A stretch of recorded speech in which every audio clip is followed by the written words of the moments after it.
24ला 15 वर्षानंतर जागा झालाय आणि तो जातीवंत खानदानी श्रीमंत आहे म्हणायला लागलाय स्वतःला. तर ते काय जनतेला आता भावणार नाही. यांना जनतेला यांचे पैसे नको, तुम्ही किती श्रीमंत राहा तिकडं. जनतेला गोरगरिबाला विहिरीचा प्रश्न, घरकुलाचा प्रश्न, गायगोठ्याचा प्रश्न, गाईच्या दुधाच्या भावाचा प्रश्न, काळ्या मातीत पिकलेल्या त्या सोन्याच्या भावाचा प्रश्न हवाय.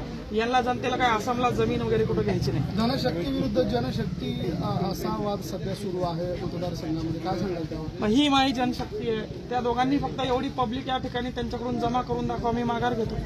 हीच जनशक्ती विरुद्ध हे जनशक्ती त्या धनशक्तीला टक्कर द्यायला या ठिकाणी निघाली आहे. कारण यांनी लुटलंय शेतकऱ्यांच्या टाळूवरचं लोणी. यांनी 25 वर्ष असं बोललं जात आहे की खूप काही पद्धतीने पैसे वगैरे दिले जात आहेत, पैसे येत आहेत. मला आता सगळ्या गोष्टी माहीत आहे, पण मी लहान तोंडी मोठा घास घेऊ शकत नाही.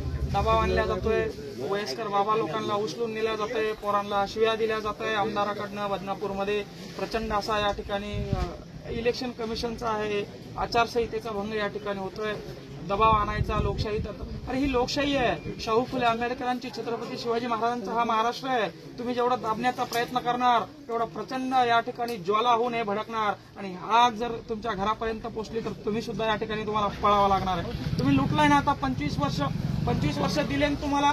तुम्ही मागच्या वेळी हॉस्पिटलवर गादीवर झोपून निवडून आले ना. आता तुम्ही तुमचे लेकरं, बाळ, नातरुंड, पुतरुंड, सुना, पोरं सगळे घेऊन रस्त्यावर उतरले भर उन्हात. कशासाठी? पुन्हा 25 वर्ष आम्हाला द्या, पुन्हा आम्हाला आसामला शेती घेऊ द्या, पुन्हा आमच्या पोराला आमदार होऊ द्या, पुन्हा माझ्या लेकीला एकदा पुन्हा आमदार होऊ द्या, पुन्हा माझ्या सुनाला एकदा जिल्हा परिषद सदस्य होऊ द्या. ही यांची भावना आहे. त्यांच्या पायाखालची वाळू सरकली. याला काय करण्यात वाळू सरणार? याला कारण असं आहे की 25 वर्ष मलाई खाल्ली, शेतकऱ्यांकडे बघितलं नाही. कोरोना काळामध्ये जिवंत पायावर चालत गेलेला बाप मुर्दा होऊन घरी आला तर यांनी सांत्वनकर येऊन बघितलं नाही. या लग्नाला एखाद्या शेतकऱ्याच्या अतिवृष्टीमुळं उद्ध्वस्त झालं शेत जमीन, सगळं शेतातला माल उद्ध्वस्त झाला. त्या बापानं फाशी घेतली, यांनी घरी जाऊन बघितलं नाही. शेतीत काय उगतंय, काय पिकतंय, काय या तालुक्यात जिल्ह्यात चालू आहे यांना काही घेणं देणं नाही. हे इकडं मस्त दिल्लीला राजकारण करत बसलेत, म्हणून हे यांच्या हाल आता झाले. साधारणतः 38 ते 40 हजार नवीन मतदार या मतदारसंघामध्ये आहेत आणि ते पहिल्यांदा मतदान करणार. काय वाटतं तुम्हाला? एक युवक म्हणून युवकांचा प्रतिसाद पाहिला तर खूप छान आहे. तरुण पोरांनी ही निवडणूक हातात घेतली आहे. कुठल्याच आई बापाला वाटत नाही की आपल्या पोरांना पक्षाच्या घोंगड्या घेऊन, पक्षाच्या चटाई घेऊन यांच्या मागे फिरावं. प्रत्येक आई बापाला वाटतं की आपल्या पोरांना शिकावं, मोठं नोकरीला, उद्योग धंद्याला लागावं, नोकरीच्या संधी आपल्या पोरांना मिळावं. म्हणून तरुण पोरांची ही लक्षात आलेली गोष्ट.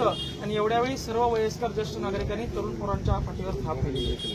आता जर आपण पाहिलं तर या दोन्ही उमेदवारांमध्ये धनशक्ती जनशक्ती असा वाद सुरू आहे. पण नेमकं धनशक्ती कोणाकडे जास्त आहे किंवा कोण अशा पद्धतीने सांगतो गरीब श्रीमंत? तुम्हाला एक उमेदवार म्हणून काय वाटतं? दिलेल्या संपत्तीवरून नाही विचारत आहे तुम्हाला. एकंदरीत बघा, हे दोघेही जंगाड मालमत्ता यांच्याकडे. शेतकऱ्याच्या टाळूवरच्या लोणी घेऊन यांनी हे पैसे कमवले. आणि लोकांना असा भास निर्माण करायचे मागचे 25 वर्ष झाले की पैसा असाल, करोडपतीची अवल्याद असाल तरच आपण निवडून येतो.